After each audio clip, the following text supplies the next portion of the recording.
something completely different.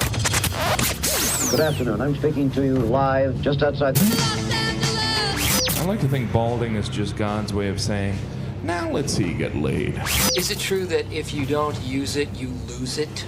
What I'd really like to do is put the greatness of this man in perspective. The hairloss community has a lot to be thankful for, having you as a spokesperson. You mean you just call this guy up? About life and about reality.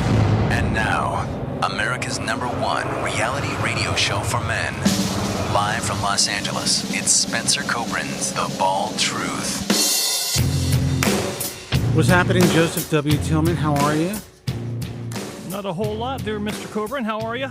I cannot complain. It's good to see you. I commented when you first jumped on the air with me on our software how good your hair looks today. Thank you. It was another case of making sure I was out in the hurricane before I stepped in. It's just, you're just going freestyle, man. I really am. And I do. Just like I'm not wearing shorts, too. It's like, freestyle everywhere, top and bottom. I like it. I got another compliment on my wig today on Facebook. And I'm at the point now where I'm just like, thanks. Like, I appreciate it. Like, thanks, dude. Thumbs up. What a jazz hands. Yeah. And that's it. Jazz hands. Charlie in the chat room. Joe looking rugged AF. Look like I told you, man. When it's time to go full Monty, I'm going full Leif Garrett, 1977. I will not buy the Trump the early years comb over piece anymore. Oh, Leif Garrett. Yeah. God. Late So 70s funny. teenage heartthrob.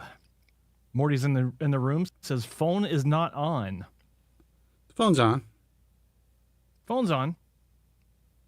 Should we be. just blocked you. Hold on. Let me check. The phone should be on. Double check. I will double check, guys. But what I'm going to try to do is, because I'm doing everything manually now, let me fade Joe in there. Let's see what's up. What's up, everyone? So yeah, it was kind of funny about the hair thing. It's like I said I think it was like this last week. This is like a 3 or 4 minute before we go live type of thing. It doesn't last that long. It'll last for the show. My hair, it'll fall flat here in a little bit. I didn't spray it really heavily today, so it might be flat by the end of the show. We'll see. Oh, I did spray mine quasi heavily. Why is this? This is so funny, and this is really dangerous. I had my text on, right? And for some reason it was pressed. I pressed dictate. So whatever I'm saying is being dictated. And sent to whomever you're chatting with. Yeah. I mean, it could be whoever. It could be one of the doctors. It could be JC. Who the F knows? Oops. All right, guys, I just saw the lights light up for a second. 2 phone lines lit up, and then you hung up. So call back. I don't think there's anything wrong with the phone, so give us a call. The phone number is 888-659-3727. That's 888-659-3727. This is the Hair Loss Show. It's so great to be here. I want to thank everyone who is finally taking the time to follow me on Instagram. Now, I don't know if it's any of you guys who are actually listening to the live broadcast. For some reason, I doubt it. I have a feeling most of you guys have not followed me on Instagram. But just by consistently posting a little bit, takes a lot less effort than I thought, actually. I told Joe, I think Joe remembers, and I'm just like, I don't want to do that shit. I don't want to get involved with it. Yeah, I do. But I see it growing. I see that it's getting much more engagement. People are sharing a lot of those posts. So the truth is getting out there in a very interesting way. You guys have to understand this, and especially if you're tuning in and you're young. I come from a different world. It's almost like a different planet from you young guys. I couldn't even do research. When I wrote my first book, I didn't go on the internet to do my research. I was in the library initially. That's how old I am. This is when this all started. I was going door to door to doctors' offices and interviewing them. He was deciphering chiseled texts. Yeah. I had like papyrus scrolls that I was reading. You know? I would have to read, and the textbooks were ridiculous in this industry. I mean, honestly, they're not much better now. But I remember reading Unger's original textbook, and I remember reading all this stuff, and I'm looking at this as a layman thinking, this all looks pretty technical, but Jesus Christ, even the results in the textbooks were effing ridiculous. I couldn't believe that this was considered some sort of a specialty, especially back in the 70s, 80s, and early 90s. Yeah. You know when the pictures look terrible in the textbook, you're in effing trouble, people. That's a good point. Yeah. Unger's first book, man, I can't even believe it. Now listen, a lot of things have changed. You know, I was given a chapter in Unger's latest book. But have they really changed? Well, to some degree, but which I wrote, and from what I understand, I was the first one to actually meet that deadline. My deadline was December of 2016. I think it was finally published this year. So the information that I put in there is only about a decade old. But still. That's good. Dude, how unbelievable is that? First of all. Knowing what I know about behind the scenes and having been in this industry for over 20 years now, I'm not shocked. I'm not shocked. It took, 8 years what, to 5 publish. years, or 8 years, to I publish? think, Yeah. to finally 7? publish. Yeah. Think about the outdated information. And no offense to anybody, but when I read the edited content of my chapter come back to me initially, until I had to rewrite it, I'm like, did they hire a line editor? Is there like a real editor that edited this? Because it was not. It didn't seem like English was the first language of the person who sent this back to me. And I don't mean to be insulting, but this is what we're working with, man.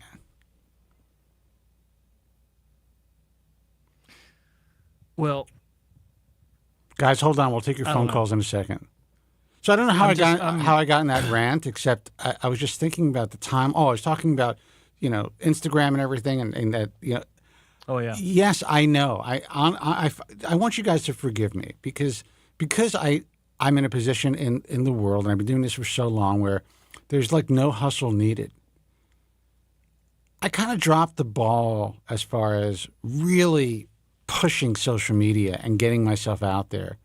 I would turn on my camera, do the show on Joe's channel, and then just, go drink on a Friday night, enjoy myself. And I kind of felt like, you know what, I'm still doing what I need to do to get people to get help to people.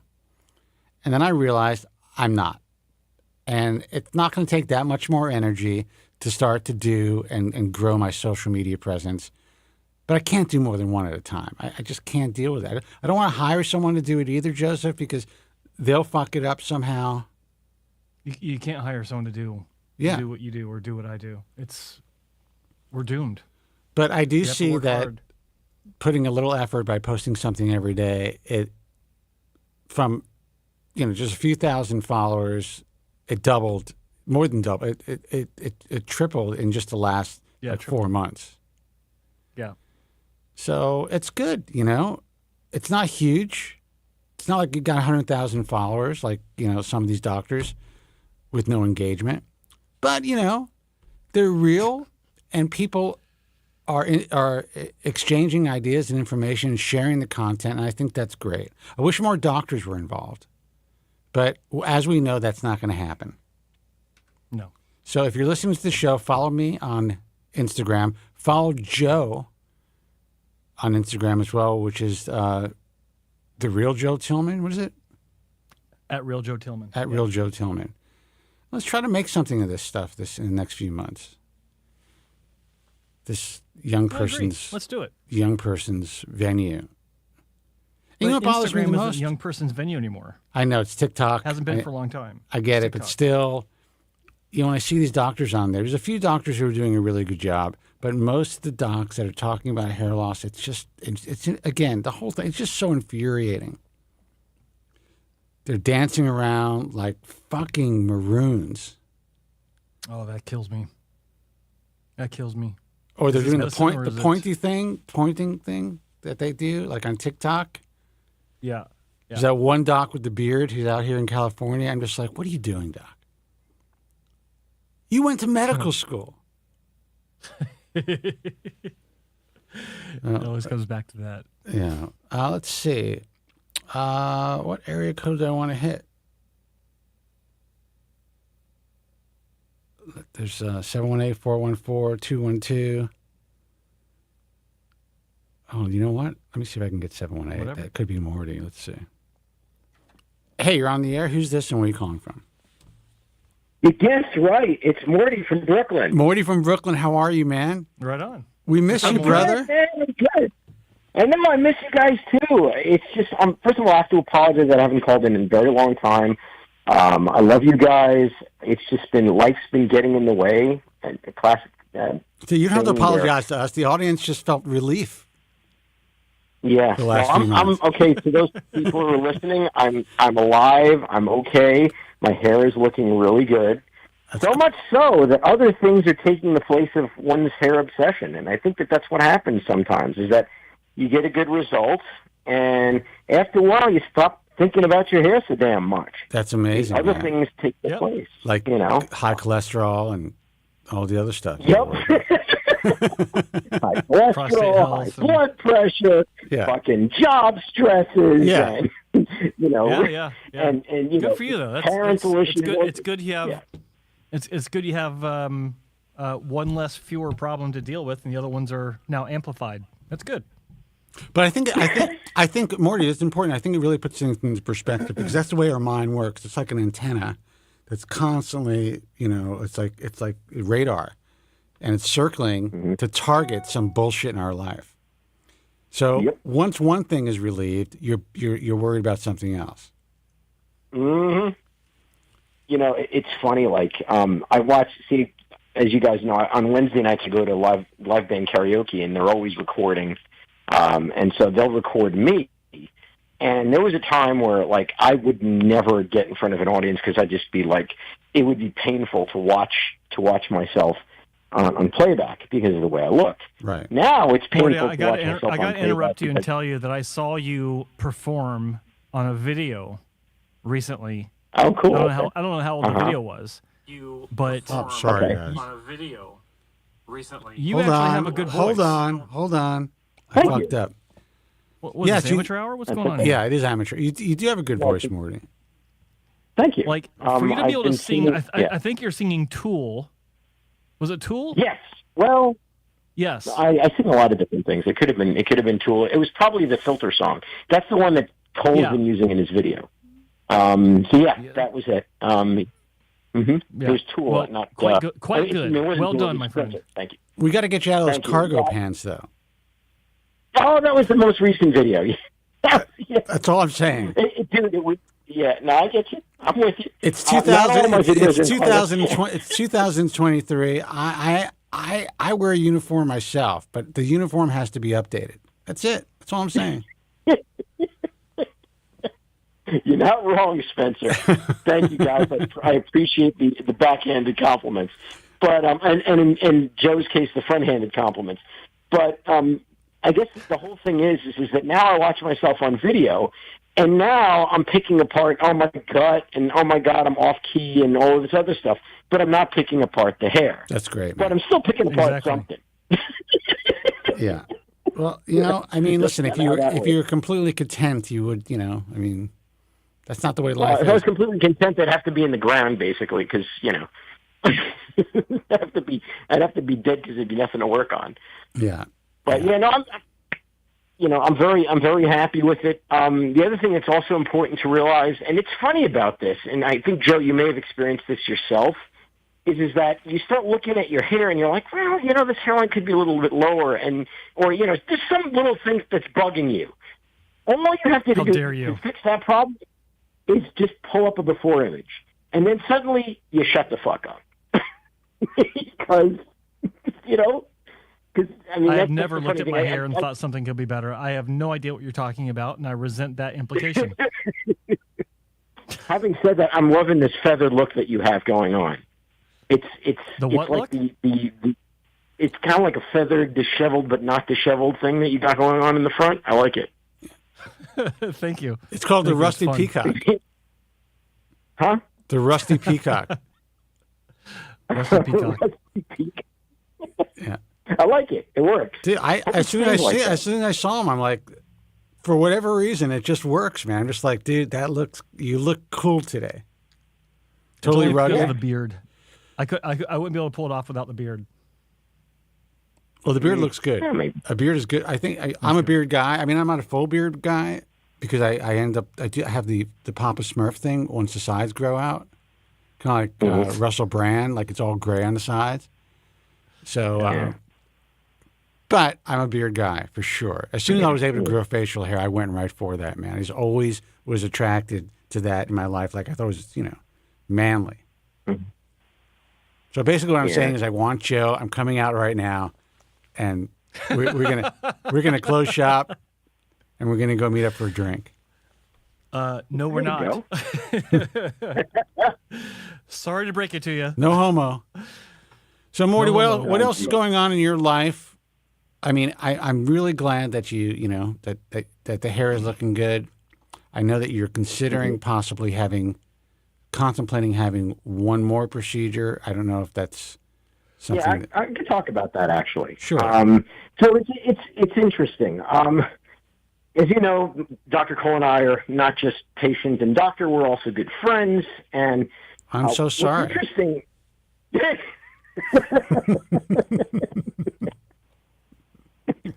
Good luck with that. Terrible. Yeah. Oh God. Anyway. So the interesting thing is that I find is, and again, I've been asked to speak with a number of patients of Dr. Cole's, and I've seen a number of patients of Dr. Cole's, and I've seen a lot of interesting things over the last year, which are really very educational. I bet you have. Yeah. But what I find interesting is that when you look at the work that other doctors have done, and then wait a minute, you're not talking about women in cat suits. You're talking about hair restoration. Sorry, got it. Well, is this the women in cat suits show? You said lots of interesting things, and that's what popped in my mind. It's like, is he talking about what I think he's talking about? Okay, it is. Yeah. Oh, okay. Now I know what you're talking about. No. That was one Halloween, and interestingly enough, Halloween is coming up. But we'll worry about that later. But anyway. So this is what happens. You distract me, and now my mind has gone elsewhere. No, what I was going to say was that I will look at a piece of work that another doctor's done, or, and then John will point out something, and then I'll look at it and I'll say, okay, and at a certain point, and you guys are experts. Certainly, you've looked at much more work than I've looked at, but I've looked at a lot more work than I did, say, a year ago. Right. You become more discerning about what it is that you're looking at. Sure. And what ends up happening is that I think is that your standards start to rise. Of course. And so at a certain point you start asking yourself, okay, this may bother somebody, but other people may look at it and say, what, it's fine. It's not like that's actually a really good point. It's not horrible. Yeah, that's actually a good point. It's beyond not horrible. There are. I mean, Joe's worked in an office and different practices, and every physician has a different bias on how grafts should be placed. The way that the hairline or the graft should look once the hair is shaved down. Sometimes when you see the hair shaved down and you see it in a specific pattern, it may not look like you think that it should look, but when it grows out because of the shingling effect or because of that placement, it ends up looking better grown out than shaved. So there are nuances that a lot of people just don't fully grasp, and everyone has their own bias. So when it comes to the practice of medicine, like with Dr. Cole, he has a very specific bias towards whatever he believes should be the standard. And then there are doctors who may take a look at his work and say, I don't know if I would take that approach. So that's the practice of medicine, man. So like Joe was like kind of in this vacuum for such a long time. I had to shake him after a while. I'm like, dude, wake the fuck up. I can definitely attest to that because two things I want to say about this. First off, I do agree with Spencer. You do start to see things through a certain slant. And there's nothing wrong with it. Like in your case, it's not Morty, positive or negative. It's just a certain lens. Yeah, it's just how you're being, for lack of a better, trained to look at hair restoration patients or even candidates, because even that can be a difference between practices. Is this guy a candidate versus that guy? But the other thing is, you will also get to a point if you continue down this line of learning about hair restoration and results, to where you said something very, very poignant. You show it to another person, they're like, oh, it doesn't look bad or it looks fine. You could get to a point where you yourself will start to be so hyper aware of all the details that it does get to a point of being almost self-defeating with the nitpicking. It's like, does this one hair actually really matter? That kind of thing. I've actually had to step back myself and reevaluate what I was just thinking about someone's result, where it's like, okay, I see it, but is it actually a bad thing that I see it? Like, at this point, there's nothing I don't see, but does it actually mean it's a bad thing that I'm seeing, if I can actually pick it out? Because it's you get to the point where I remember several years ago, I got to the point where I was so picky about results where it was almost self-defeating. Like, I couldn't find a result that I actually liked. I actually think that it could damage patients, and that's why I think it's important. Like, especially when you look at message forums or you look at very outspoken physicians who become critics, especially online, and you see how they speak about other people's patients. Those patients are reading these comments sometimes.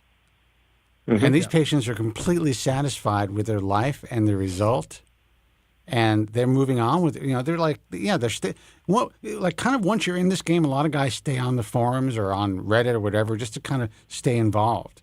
Because everyone always has hair greed, they want more. But then they start... Say that again? It's their fix to stay on Reddit or to stay on a forum. It's like they can't move on. But these look, Morty, you're learning a lot. You're learning a lot from a lot of angles. That's all I can tell you. And you know what? It's a great education. It certainly is.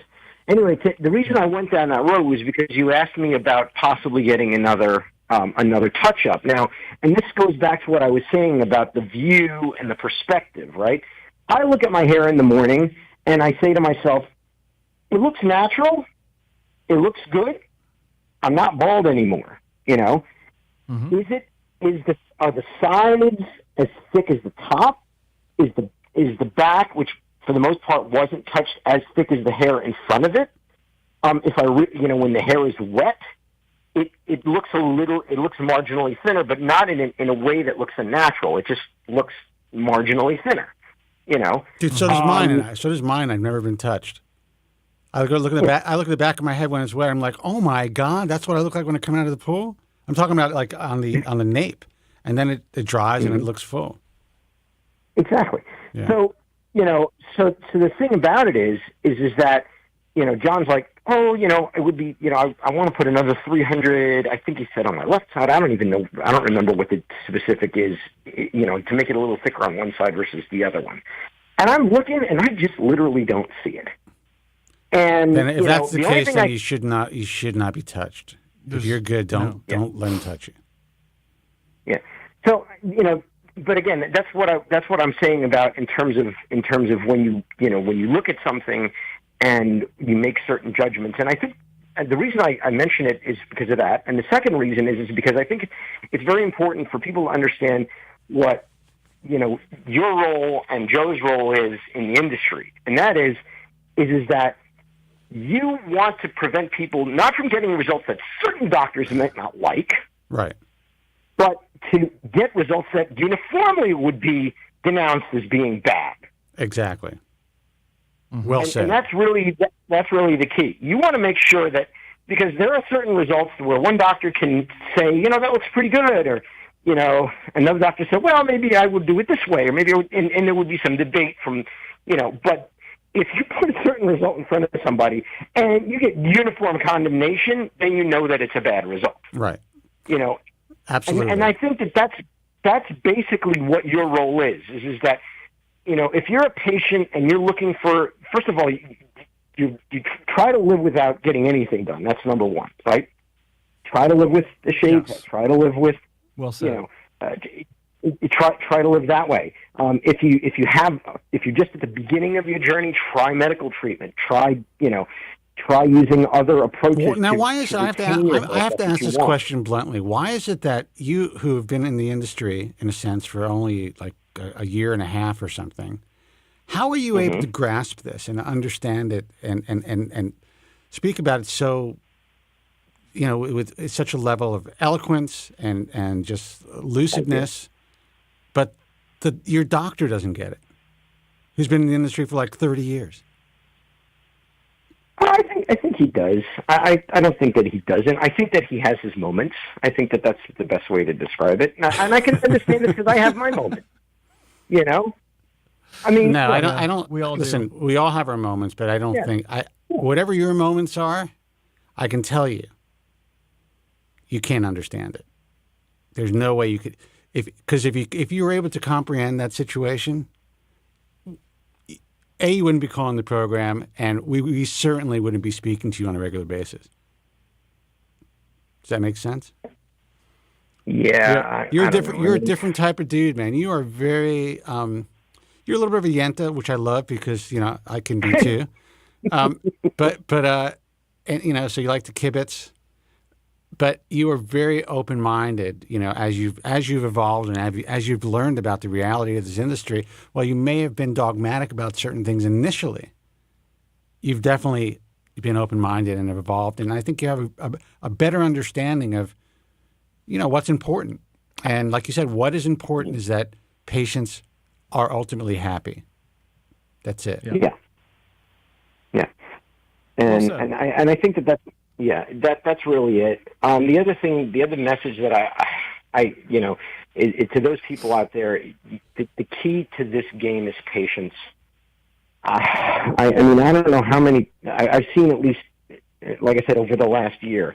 I've seen a number of people who just made some piss poor decisions because they just wouldn't wait. Yeah. They would, they would take meds and then they wouldn't wait for the meds to kick in, or they'd take meds and then they'd get spooked because of something that they read, and then they'd walk away from them without having experienced anything negative at all, or cases where, they were told to wait and then they jumped the gun and went to another surgeon. That's actually the most common. That is one of the most common mistakes that people make, is they're turned down by a qualified surgeon. And, listen, I think having a second opinion for anything is really important. But in this particular field, and in cosmetic surgery in general, the second opinion after you've been turned away for reasons that make sense, like, this is an industry that is very entrepreneurial. If there's a doctor who's unwilling to take your money, there's a reason for that. This isn't about getting a second opinion about some, diagnosis whatever, disease or disorder. These guys are in this business for the money. That's it. Mm-hmm. Some of them have more passion for it than others. Some of them have better hands than others. Some really understand and empathize with hair loss patients more than others. But they didn't go to medical school to become a hair transplant surgeon. That's just the reality of it. No. So if they're turning your money away, there's good reason. It's because you're not a candidate and they believe they can cause more harm than good at this point. So you got to listen. And you've seen that, Morty. Yeah, I have. Well, I mean, I experienced it too. I went to Dr. Doran and he basically turned me away. So, like I said, my experience is slightly different in that, I've had doctors say yes and then I've had doctors say no. Yeah. I think the main thing is you have to have a level head. As far as Dr. Doran is concerned, it may have been your personality, Morty. I'm just fucking with you. He took one look at me and said, I want this guy as a patient. He's a fucking pain in the ass. He's like, this guy is going to be one pain in the ass. That's good. Because, there is something to that. I mean, look, if you're a doctor and a patient walks in your door and you don't feel comfortable doing it, like you said, a doctor will weigh that the difficulty of doing the work and the likelihood of failure against, say, another patient, because there are enough people coming through his door that he can pick and choose which patients he wants to tackle. Right. That's great. I get that too. Some doctors are really good at certain things, and other doctors are really good at other things, which is another. Well, Morty, let's face it. You were a golden goose. I mean, you're like a major fan and essentially part of the Bald Truth. Thank you. So anyone who has the ability to help you is going to benefit greatly, and I know that was the case. So, yeah, I mean, of course, it's like, yeah, I could definitely hook you up, Morty. No matter what it takes, I'm going to make it happen. And I think there are some other doctors who would have, if they understood that, which at least at that stage during your initial consultations, you were just kind of getting involved with the Bald Truth. They may have taken you on too. Because obviously you were a candidate, Well, I don't know if that's necessarily true, Spencer. I mean, when I first, going back to June of 2018, I think it was, when I went to go see Dr. Wesley initially. That was before meds. Yeah. I was not as much of a candidate as I was until a year later. Yeah, because you listened to us, you got on the meds, and the meds work for you. Oh, yeah. So that's the reality. But first of all, again, I just want to repeat that. I mean, I'm not going to say you look like a different person. You just look like Morty 10 years younger with hair. Yeah. And I think that's great. That's what you wanted, right? Yeah. That's pretty much what I wanted. That's all I could ever expect to get. Yeah. That's that's another thing. I mean, hair ain't going to change your life. It's funny because a number of people I've met, like, that hadn't seen me in a few years, they took a look at me and they're like, oh, yeah, you're the same. And I'm like, and they showed them a picture and they're like, oh, shit, no, you do have hair. You definitely don't look like the Altacaca that you are. You look, I would say, significantly younger than your real age. I think it really benefited you a lot. Yeah, I would agree. Yeah. But I guess the reason I say it is simply because it's important that people who go for a hair transplant understand they set their expectations to realistic ones. It's not going to make you a different person. It may help a little bit with your confidence if that's something that you need help with, but you're not going to be a different person. Basically, I would say. Well, what's funny? There are some people who are, especially younger guys. You learn to live a life, with the, Formica head for a long time, man. You somehow got through life and felt, while you were never satisfied, and it may have made you a little less secure than you are right now, you still, you live through it. You experience life that way. Some of these younger guys, when they get their hair back, or if medication works for them, they do become different people. They start to become more focused on their career. They become more focused and they're able to socialize more comfortably. So I actually think you did it at the perfect time in your life. I mean, you're still young. I know you don't feel it, but you are. You're younger than me. What are you, like 10 years younger than me? How old are you, Morty? 54. Okay, so 4 years. Just turned, right? Happy birthday. Yeah. Emotionally, you're like 30 years younger. Yeah, you and I are about the same age, Joe. Or I think you are. How dare you? How dare you? you? You're younger? My God. What I did not expect that to come out of your mouth. I think Joe's 52, right? How old are you, Joe? You're 50. Not keeping track of your age. Joe's 52. I forget how old I'm somewhere in there. Yeah. I'm somewhere in there. You know what? If you guys don't know, I'm not telling. You're so girly, man. Well, I hope you had a good birthday too, Joe.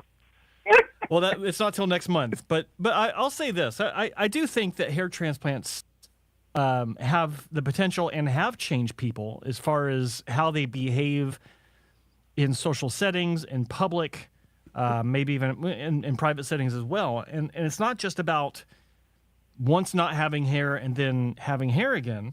It has to do with the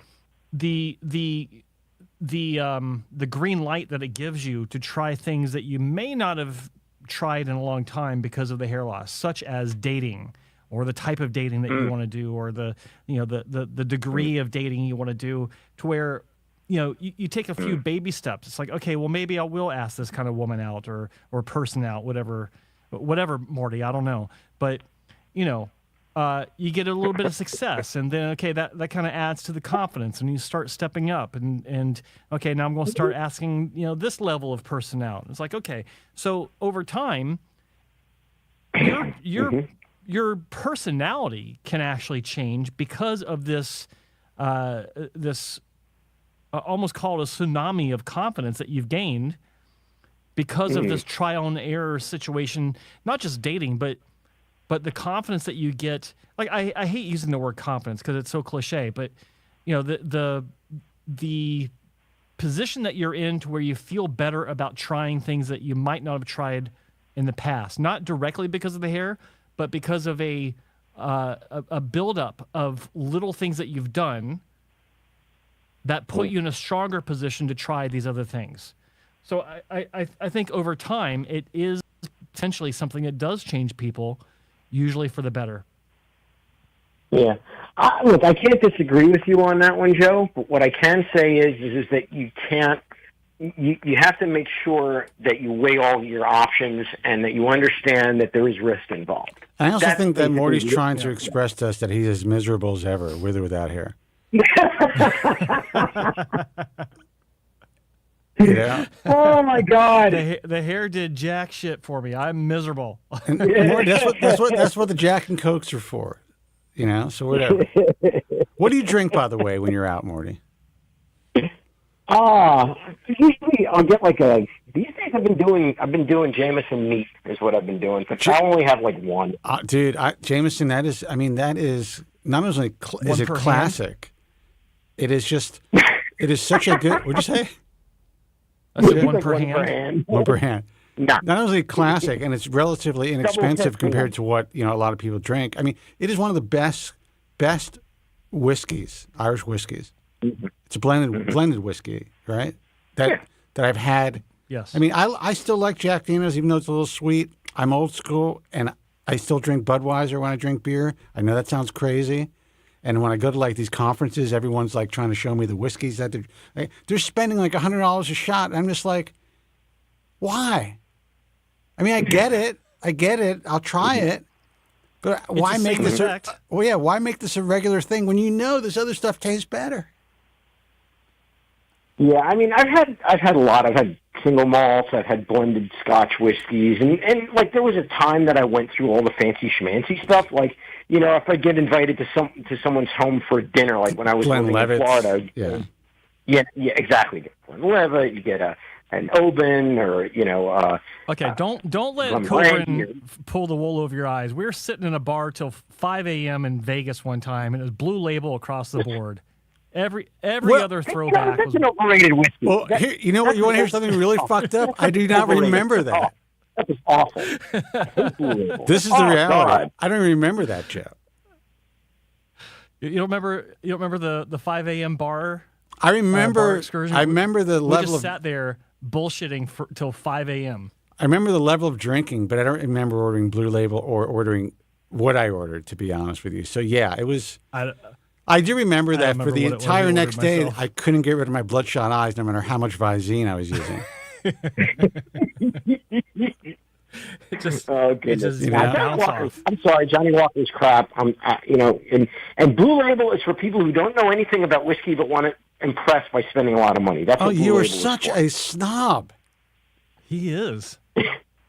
He is. Oh my God! It's true. If you want to spend a lot of money on hair whiskey, doesn't change anyone.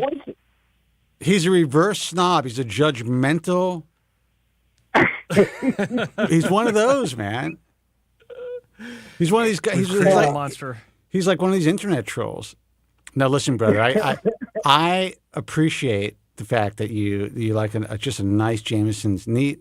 That's one of my preferred drinks when I drink. I try not to drink in front of like at work functions in general. But Joe was at this conference, and we just said, "Fuck it," you know. Yeah. It was. It got ugly. But we were hanging out with one doctor who was really having trouble eating that day because of his night before. Like he was looking at his salad and he was just like, I'm not going to say his name. Like, Doc, you're turning green. You all right? We had to give him a little hair of the dog. He's looking like the salad. All right, boy. Listen. I'm glad you're doing well. Thank you so much for calling the show. We love bullshitting with you. And I love bullshitting with you guys too. I miss you a lot, man. I'll try calling back soon. And you've learned a lot, man. And right on. You know what? Keep an open mind because there's a lot more to learn. Don't get any more hair transplants. Focus on hitting the gym and vocal lessons. Thanks for calling. Wait a second. Are you calling him fat? How dare you? No, I'm with you there, man. I got to get some vocal lessons. That's the next step, man. You get your hair, then you go to the gym and take vocal lessons. He compliments his hair, calls the poor guy tone deaf and fat. All right, brother. He was surprisingly good. Have a great Thanks, weekend. Morty. Take care. Bye-bye. Take care, fellas. Later. The phone number is 888-659-3727. That's 888-659-3727. You know what? It was nice to speak to him. Yeah, it was. It's been a while. All right. And speaking of being a while, yeah, it has nothing to do with this, but we should talk about today's subject. Okay. All right, guys. You guys are holding on, so stay on hold. Give us 3 more minutes. Joe wants to say something. It's apparently very important. Well, it's just the topic of today's show. Let's do it. Well, before we went on, I was perusing the interwebs looking for something to talk about today other than Morty's incredible transformation from hairless, low-confidence man to hirsute, liquor snob. And connoisseur. Well, that's debatable, but definitely a snob. I mean, we can say that with confidence. Speaking of confidence, but so came across something that it actually popped up in my feed when my Google News alerts the other day about Botox being studied as an effective hair loss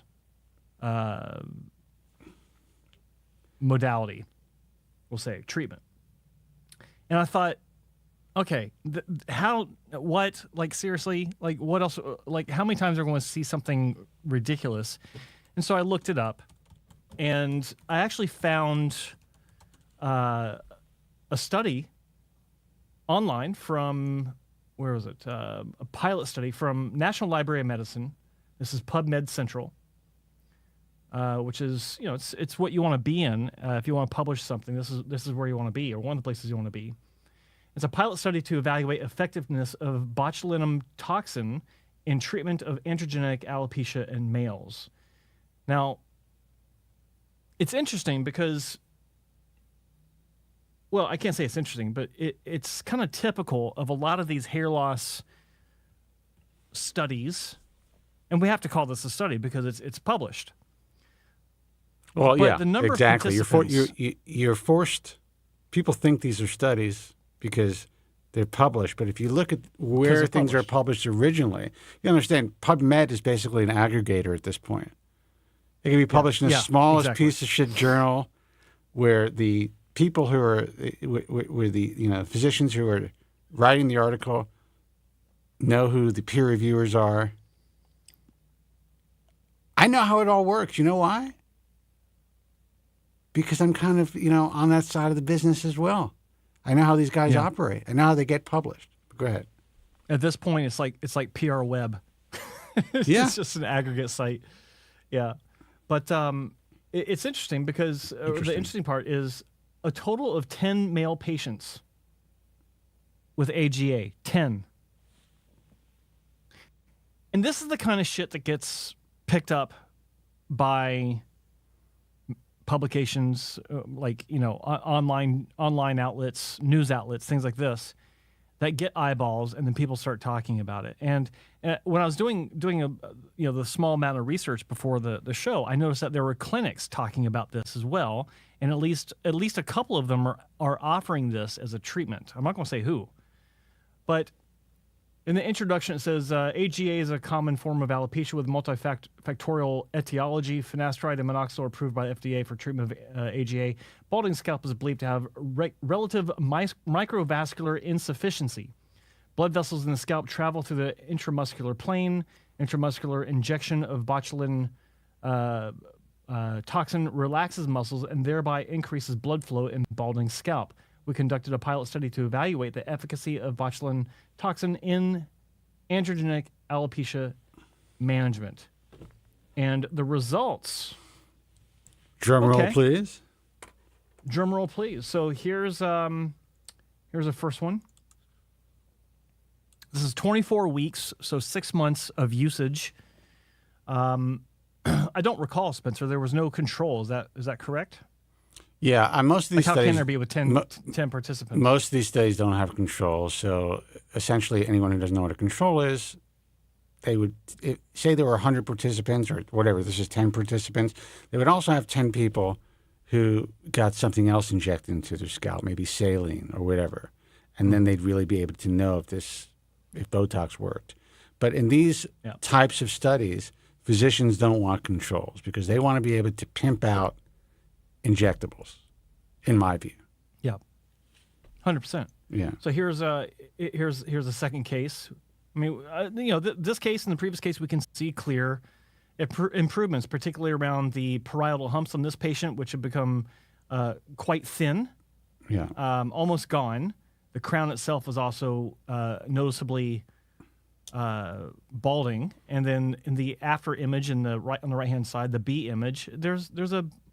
I'm going to have to interrupt you on this one. Hang on. It looks like it's a great result at 6 months, but what I'm seeing here is an increase in length. Yes. That's being combed forward. Is that what you're about to say? That, and I also see a very slight change in angle of the head. You can see where the eyebrows are. It's very slight. Yeah. It's almost imperceptible. Yeah, it is slight. But that will change the entire image. It will change it, but I think the length is changing it more than anything. I agree. Brush it forward. So this one, just giving you an extra data point to work with, man. At first glance, it looks like it's really impressive, but when you look at it closer, not so much. And then here is a third result. And by the way, I think they said that was it 8 out of 10 had some sort of improvement. Is that right? Do you remember that? I think in this study, I have to look it up, and I think it was either 7 out of 10 or 8 out of 10. 7. I think it was 7. Yeah. Yeah. One regressed noticeably. Yeah, which is this guy. Yeah. And I think the other one dropped out because he looked like the Joker after a while. Like I gotta commend the photography on this though. That even with that one potential slight angle adjustment, they're pretty consistent with the lighting and the overall angles to where, it's fairly believable. But again, you got to understand what you're looking at. The hair length I think was a big deal in that previous one, but this one is obviously a regression, not a progression. And when you look at what they're talking about, the method of activity here, of what's going on, well, I really don't see anything that's going to be above and beyond. Oops. That's going to be above and beyond what you'd see with topical minoxidil or oral minoxidil, right? Vasodilators, because that's essentially what this is doing. It's acting as a vasodilator, relaxing muscles, relieving the tension from muscles that are, naturally constricted to some degree, loosening them up a bit, allowing more blood flow. Same effect. So if it were me, if someone offered me botulism injections for my hair loss versus some sort of minoxidil application, it would be minoxidil every time because it's botulism. Like, I don't even like the idea of Botox for wrinkles, much less for hair loss. Here's a little known secret. For a while, I did a pilot show called Plastic Surgery Live, and I talk about this every once in a while. So I'm sorry for the 20 people in the room who may be bored by this. But a little known side effect that no one wants to talk about, especially the cosmetic surgery industry, is that there has been a lot of anecdotal reporting from women who get consistent botulism toxin, Botox, or the other brands injected into the forehead to either reduce or to prevent forehead wrinkles, tend to have more not frontal fibrosing alopecia, but the recession of their hairlines, slow recession of their hairlines over time. So there have been some small, again, pilot studies, very small. Like one study has 5 patients, another study has another handful of patients, and it wasn't just 2 out of 5 experienced these adverse events. It was 5 out of 5 or 10 out of 10. So practically every woman, at least according to these studies, which don't have controls, by the way, who get Botox injected into their foreheads on a regular basis have some degree of frontal hair loss. Now, I don't necessarily take these studies with anything more than a grain of salt, but because I'm in the industry, I hear about it all the time, and it seems to be pretty prevalent. And for whatever reasons, and I understand the reasons, because maybe ladies would say, this may not be a good idea. Injectors, cosmetic surgeons, plastic surgeons, dentists, and even now hair transplant surgeons who are injecting Botox are not telling women that this is a possibility. The end. Yeah. Good night. No. Yeah. So, now I don't do Botox for a lot of reasons. One, I do have a slight autoimmune issue, and I'm always concerned about putting any other shit in my body, especially that type of poison. I don't mind getting loaded. I'm okay with that. Yeah. Yeah. But I don't want anything that can migrate or possibly blind me or, shit like that. And also, for whatever reason, I have the skin of a newborn baby. No, I'm just kidding. I don't have a tremendous amount of forehead wrinkles. Just genetically, the furrowing doesn't really happen with me. I have 1 or 2 lines up there. And I don't mind crow's feet, which I do have. Yeah, but I mean, that's still not bad. Here. I have crow's claws. Let me try mine. Can't really see anything. I have 1 line that comes across. But, and I will say that a lot of the guys that I know in my age range who end up getting all this shit done, they look like wax dummies. Yeah. And I think that's really a role for women, not for men. I don't mind LA women who look like wax dummies. That's fine. But when you see the guys walking around looking like wax dummies, I think they've crossed the line. Yeah, there's a problem. Put the needle down, sir. Yeah. Put the needle down. Step away from the needle. 888-659-3727. So I guess the consensus of the ball truth right now is that it's possible that Botox for hair loss is bullshit. Small chance. All right. Just saying. I want to make a reel about that. I'm going to say it again. So I guess the general consensus of the ball truth right now, as far as Botox and hair loss, is that trying to treat hair loss with Botox is bullshit. That's a wrap. Let's see who this is. 888-659-3727. Hey, you're on the air. Who's this and where are you calling from? Hey, this is Adam from Wisconsin. Adam from Wisconsin. How are you, man? Adam. All that talk about Botox, but I'm still like questioning why I quit booze like 8 months ago after that conversation with Morty. What was I thinking? Yeah. The reality is you're better off, my man. Booze is pure poison.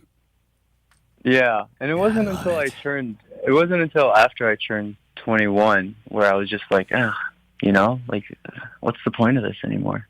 That's actually a good age to do it, man. I didn't drink until I was about 20. I really wasn't one of those high school drinkers or anything.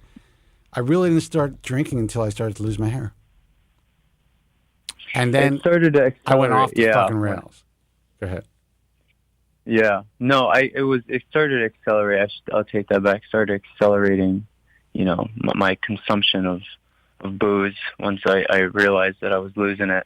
But no, I've been free of it for like 8 months now. Oh, that's great. Congratulations. Haven't even touched it. Thanks. Yeah. Good man. I just wanted to call for, I guess, a couple updates. Yeah. One of them is for Joe. I called into your show, I think like a month and a half ago, and it was about dutasteride and how it's gone up in price. Avodart, I should say, brand name. Yeah. And I was going to tell you once I refilled my prescription, or when I was able to, I was going to tell you how much it went up for me. Yeah, but it hasn't gone up. It's still $100 for 90 days for me. Okay. And that's I haven't thought about this in a while. Really so thanks for reminding me about that. That's interesting. Okay. Yeah. Yeah, I think because I was taking the generic, and then I somehow convinced my pharmacy, I guess with my insurance too, that like, hey, generic isn't working for me, and then they just have like some sort of thing where, well, if generic doesn't work, we'll give you brand name and it'll be really cheap. So yeah, Really? I get it for $100 for 90 days. Yeah. What kind of thing is that? Is that a thing that, the doctor just does brand name only and states? I think it's more of the pharmacy thing. Really? I think so. Yeah, it's strange, but maybe my insurance also works. That's very cool. That pharmacy. Yeah. So I take that. I take Avodart once a day, in the morning. But I stopped, and then I was also going to update you guys on my minoxidil. I was using the topical with tretinoin for a year. Haven't gotten any results at all. No regrowth. I don't know. Jesus, sorry, guys. So apparently Spencer isn't paying attention.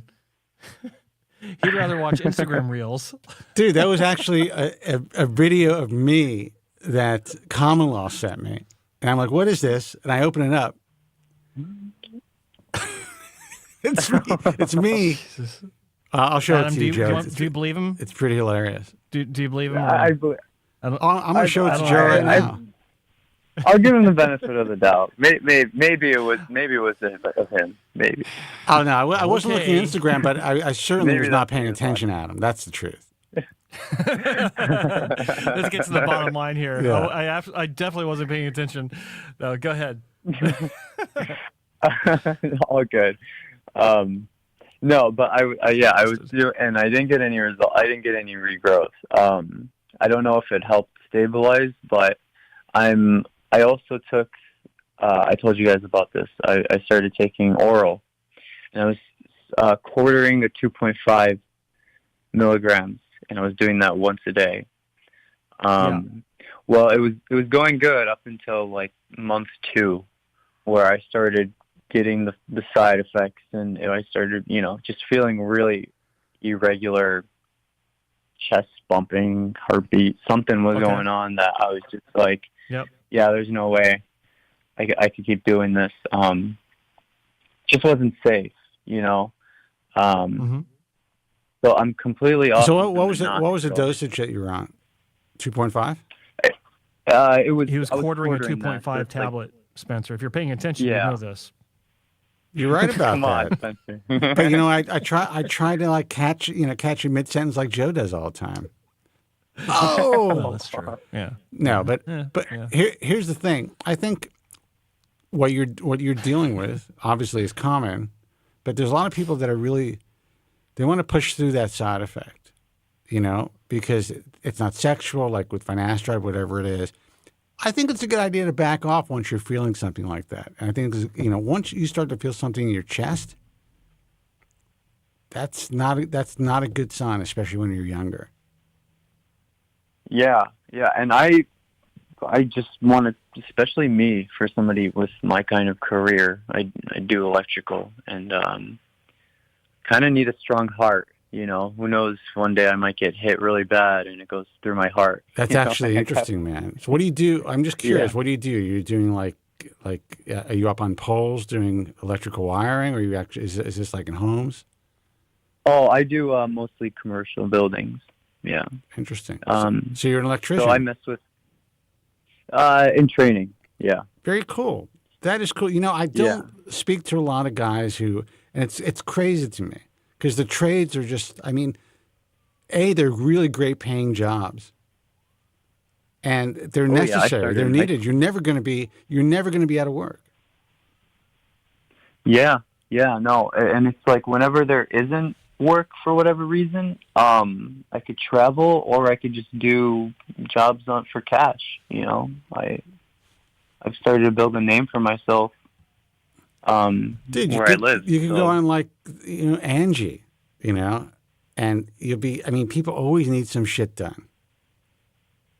What's Angie? It used to be called Angie's List. It used to be called Angie's List. I was waiting for that. It's like the professional Craigslist for, contractors and, trades. And, if you need a handyman, you need an electrician, you need a plumber, you go on there and people review you. Like a modern phone book? It's kind of like a modern phone book, but you have a little more control of your profile and your reviews and shit like that. It's kind of cool. Yeah, maybe one day if I ever decide to quit and start my own gig. Yeah, it's good for freelancers. Angie, huh? Yeah, man. Yeah, I love my job. I've been doing it for 6 years now. Never went to college. Good for you. Yeah.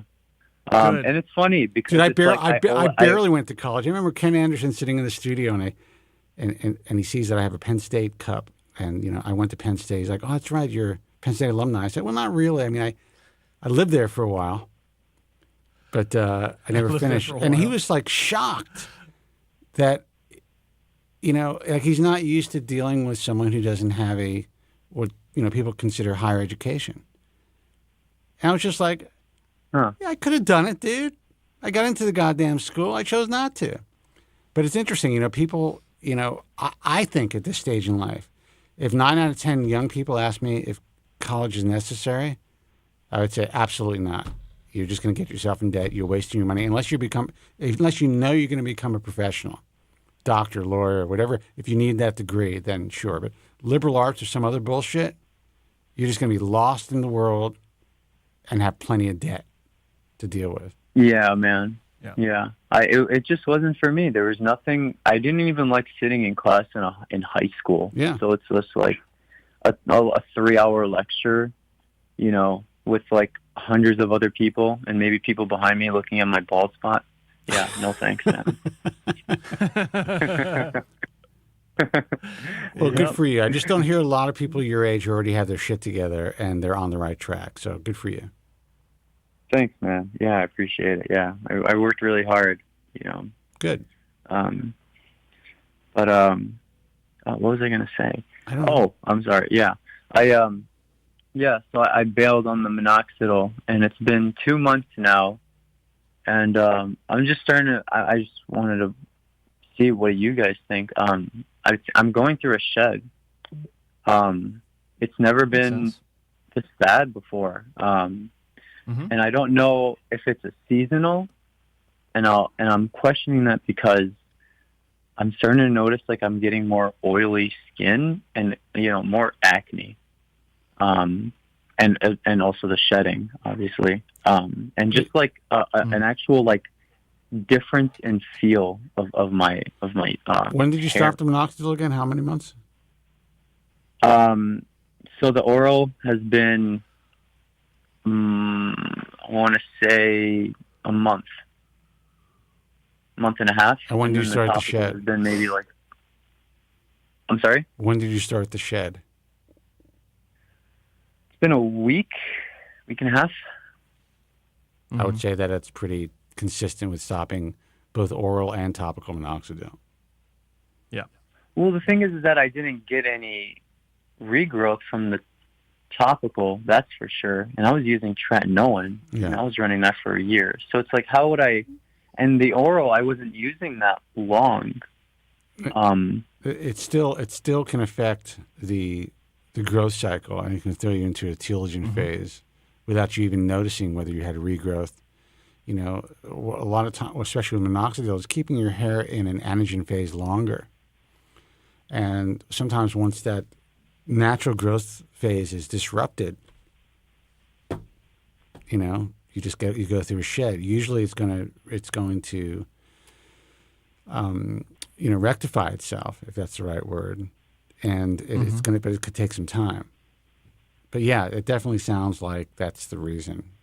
And a lot of people will panic and get right back on the medication to try to stop things, but that could fuck you up too. So if you really want to stay off the meds, it's kind of like you just have to sit and wait and push through. So because I didn't get any regrowth, I want to push through.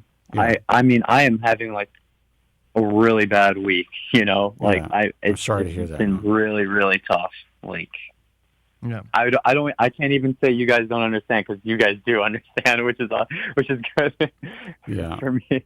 But yeah, it sucks really bad. Look, it will most likely be transient, given the fact that you were on minoxidil for total topical and oral for about a year. Yeah, a little more. Yeah. So, I'm pretty, after all the years and all the thousands of people have contacted us with the exact same issue, it always resolves it. That's the word. It resolves itself in time. Not to mention that, even though you said you didn't see any growth from the use of minoxidil, it doesn't mean that it wasn't hanging on to some of the hair that would have been falling out had you not been taking it. So it could be. I really thought I just said that's going on, where it's everything that you would have lost the past year is now catching up. And I don't think you did. I don't know. So with that, I know that the dutasteride and the minoxidil, they work in two different ways. So I guess once all this finishes, like, I don't know, 3 months from now, or however long it takes, do you guys think I'm going to be back to like my normal, what my normal state was? I mean, I've always had thinning, but I don't. What do you guys think? Like, how am I going to look in 3-4 months from now? Is it going to be completely gone and not regrown back? You may just look the same as you do right now. So you may what could happen is that you're not going to get back everything that you've shed, because, like Joe said, you were holding on to hair longer than you normally would have, and you would have probably progressed to this point anyway, possibly. Or you could get it all back, and you're on finasteride as well right now, or no? Dutasteride. Dutasteride, that's right. You just talked about that. Daily. Jesus Christ, Spence. So, I mean, there's a good chance that you could return back to where you were before you started minoxidil. Yeah, because I never got any regrowth from any medication. Yeah. I've always just been able to maybe have slowed it down, but yeah, I don't know. I was gonna ask you guys actually another question, but Morty kind of actually answered it for me. I started sending pictures into clinics just for but I wouldn't get a surgery done until like winter when I finally see like what the end result of quitting minoxidil looks like. Right. And just still staying on my dutasteride. But yeah, I started sending photos in for consultations and stuff like that with clinics that you guys work with. Now I'm just curious. So how many clinics did you send it to, and what was the overall assessment of your situation? 2 clinics, and they haven't gotten back to me.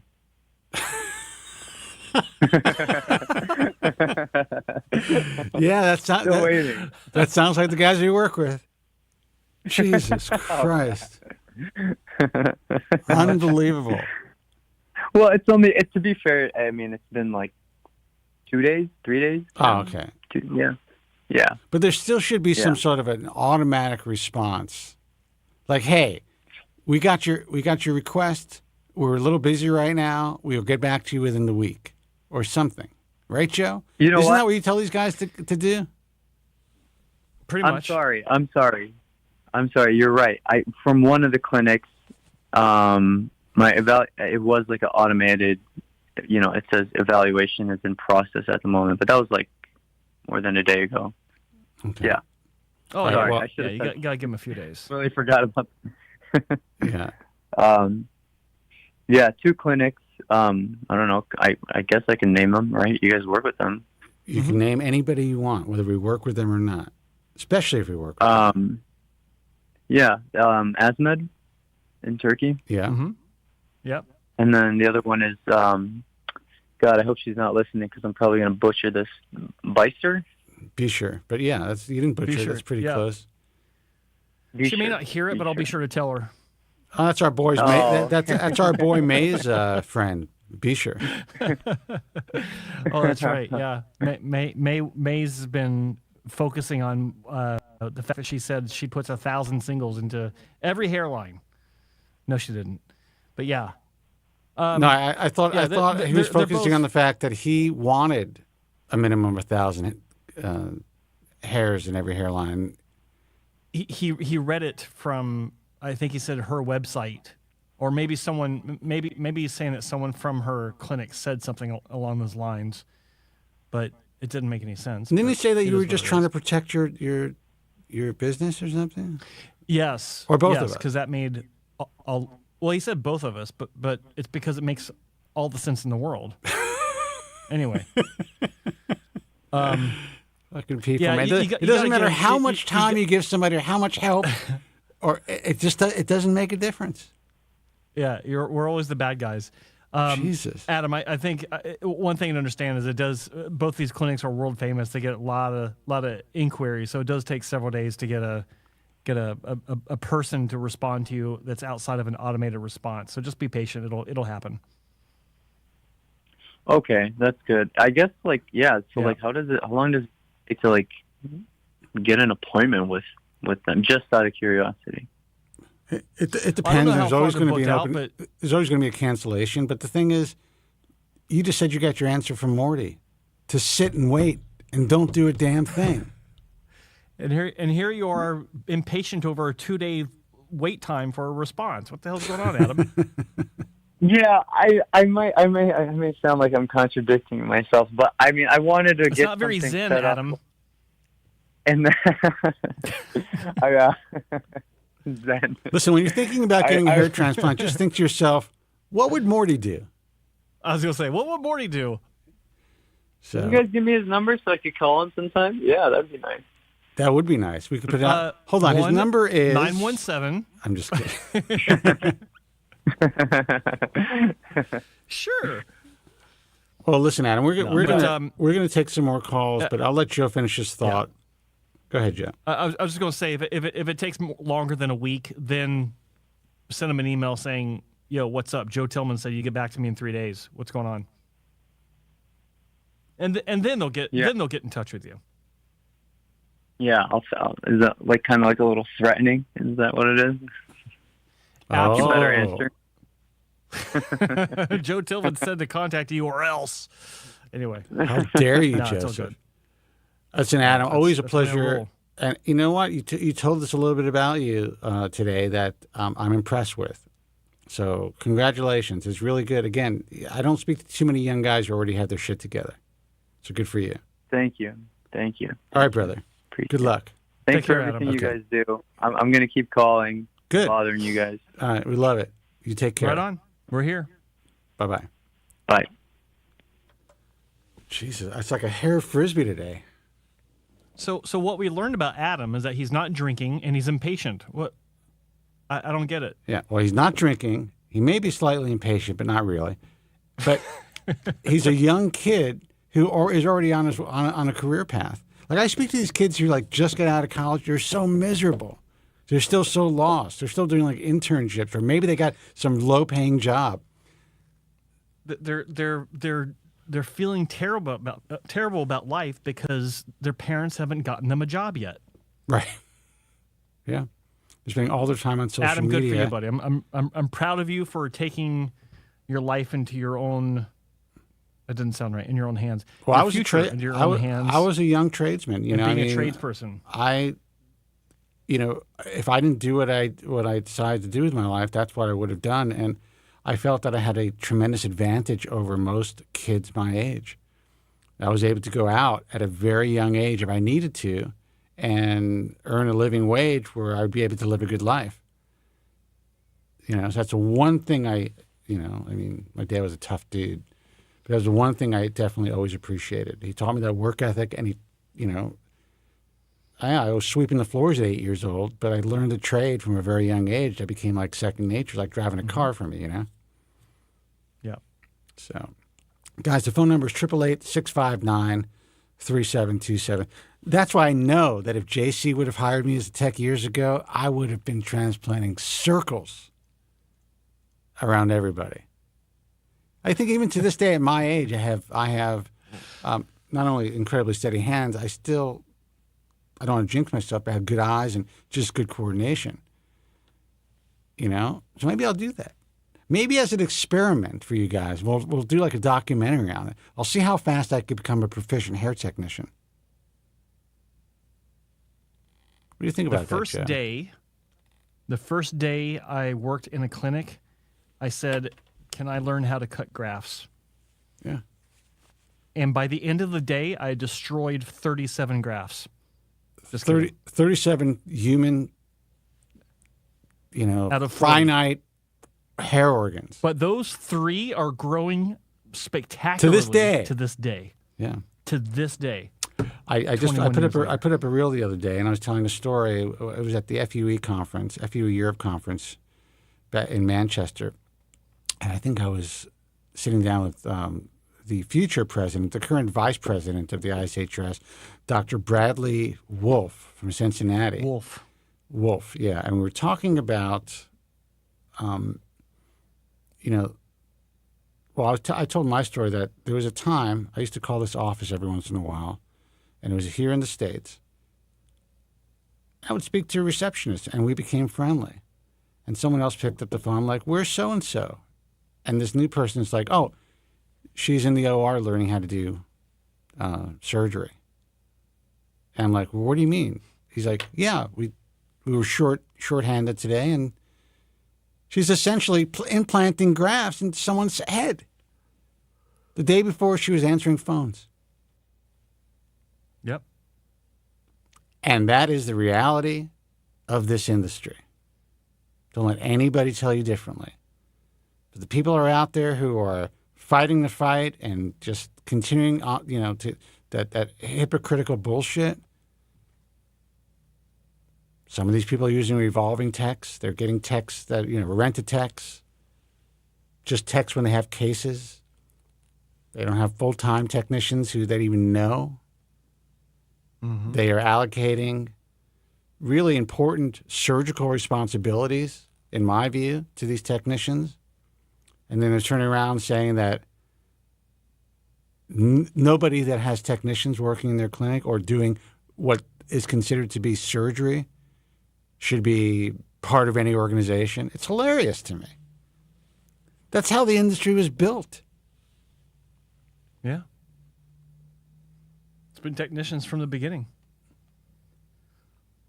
I do find it interesting that there are some out there that have been trying to contact or get involved. You know, they worked with some state medical boards that kind of now frown upon the use of technicians for, extraction. But the reality is, I mean, what's the difference if they're extracting grafts or they're handling grafts and cutting them under a microscope and implanting grafts as far as their scope of practice? I don't know. What do I know? What I know, it's just been done that way for, 30 years? It's just been the standard of care in this industry for 30 years. Yeah, why is it suddenly evil? Evil. Because these guys are losing their shirts. Anyway. Well, of course, yeah. I mean, we know the reason why, but... I know that was a rhetorical question. I just wanted to answer it for our audience. All four of you guys, I know you're curious what Joe was talking about. It's 5. Thank you very much. Guys, 888-659-3727. While I was on the phone saying that I'm going to take another call, you guys hung up. So we do have calls. We have lines open. So if you want to give us a call, we're free. Give us a call, 888-659-3727. And I guess we do have to start working on other methods for these guys to call in, whether it's I guess I could do it through WhatsApp. I could definitely do it through Skype, but I don't know if anyone uses Skype anymore. Skype has disappeared, except for when I turn on my PC. It tries to reinvade my life. Yeah. But man, I never hear anyone saying Skype me, or just the word Skype is dead. No, WhatsApp took over. I can't believe that. Yeah, WhatsApp, but then Zoom. Zoom is what. Yeah, but I think Zoom is dying now too. I have to tell you, man, I have a conference with Dermatology Times, and I mean, all these people want, and they're good people. I'm not saying, but everyone thinks that they have to Zoom. I'm like, can't we just have a phone call? I don't mind Zooming. It's not a big deal, you know. And I also have the setup right here in the studio anyway. It's not for me. It's easy, but it's like, doesn't anybody just pick up the phone anymore? You know, everything's like, you got to look at 10 different screens. You got to see everyone's background. Little names in the corner. People talking over each other. You know, and that's always fun. Everyone, I mean, the women are definitely looking at themselves, and I am, of course. You know, so you're not really paying attention. You're saying, like, really, I look like that when I speak? That's what that's what happened with Zoom. Are you busy, Joe? Am I interrupting something? No. Okay. No, I'm just looking at the chats and seeing what's going on. Anything to offer from the chat before I call in tonight? Because we don't have any fucking calls, people. Great to see y'all. Joe and Spencer, glad y'all still going strong for the public community. That's from Thin Blue Line. Thank you, Thin Blue Line, for the nice comment. Thin Blue Line. We like nice comments. Yes, we do. Sergey says, May and I had a long discussion in the comment section under the previous show. We like nice comments. Skype will want your international callers to put credit into their account to call the U.S. WhatsApp would be easiest and free for everyone if you can put that in place. I think that I can. I think that I can put that in place. But not with the current analog bullshit that I'm dealing with right now. You'd actually have to put in a valid mobile phone number to give out. Dude, you kidding me? Just saying. I got my burner that I give all the ladies. All the ladies. You know, I once gave this chick my own phone number, and it freaked me out because I'm like, this person's going to track me down now. Yeah. All it takes is just seeing you online once, and she'll be like, jackpot. Oh, man. You're my baby daddy. Oh, how'd you know that she was a person of color? I'm just kidding. She was a person of color. You see? How assumptive of you. How racist. 888-659-3727. That's what a racist would say. Let's see who this is. Hey, you're on the air. Who's this and where are you calling from? Hey, caller. I already know. Hello?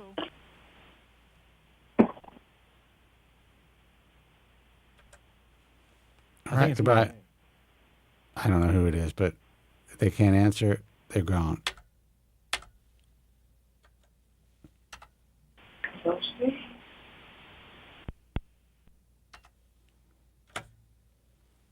Hello? 888-659-3727. We are live for a few more minutes. If we don't get any calls, we are going to turn this thing off. I'm going to go get some food. I'm going to live my life. You know why? I don't know when the other shoe is going to drop. That's how I feel now. Like when I deal with bullshit, like whatever, you know, I basically had this guy who's giving me some bullshit, you know, like I'm going out to dinner last night. I opened up my text and there's this like insane rant of bullshit that I have to read. I'm just thinking, for crying out loud. Doesn't this guy know we're all just going to drop dead? We're all just going to end up in a box eventually. Get it together, brother. Don't get this shit twisted. Sorry. 888-659-3727. Let's see who this is. Oh, maybe this is our friend. Hey, you're on the air. Who's this and where are you calling from? Hey, this is Gypsy from LA, and I hope I am your friend. I don't know. Gypsy, how are you, man? Yeah, you could be our friend. What's up, Gypsy? No, not much. I saw that you guys weren't getting calls. I haven't heard, well, first of all, I appreciate that, but if we decide to use this for the gram, you don't want to say, I heard you're not getting any calls, so I'm going to do you a favor. So I thought I'd do some charity for you. Yeah. The whole idea of Instagram is to make believe that shit's happening. The honest truth is I don't want to admit in the air that I miss your voice. That's all. Oh, I appreciate that, man. There you go. I appreciate that. And you know what? I can tell you being very genuine. So what can we do for you? No homo.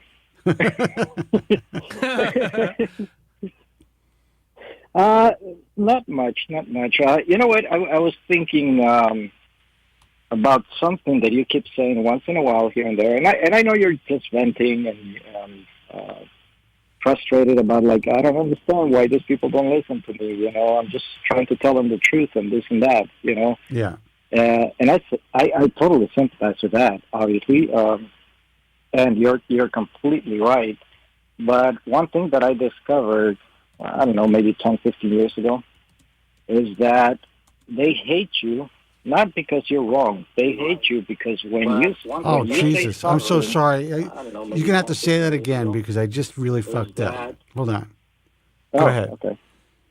Now, I'm saying that that these people react to you in an angry way, or they start calling you names or telling you, hey, you don't know what you're talking about.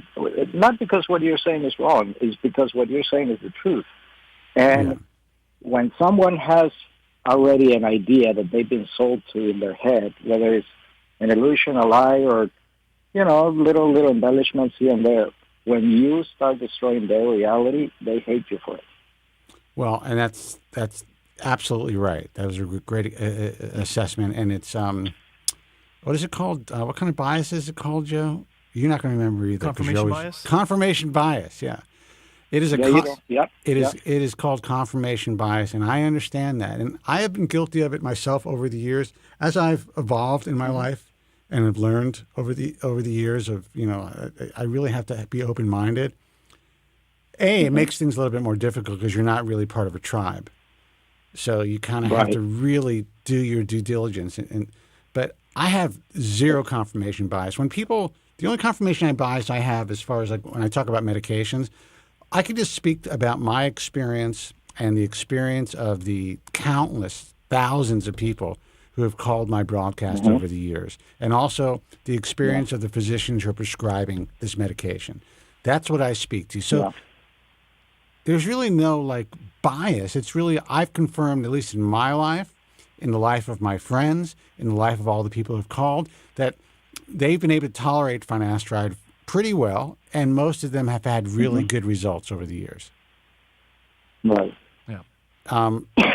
Yeah, but you know, especially nowadays, I think that, you know, not getting political here, but just speaking about like the political arena and the polarization that's happening.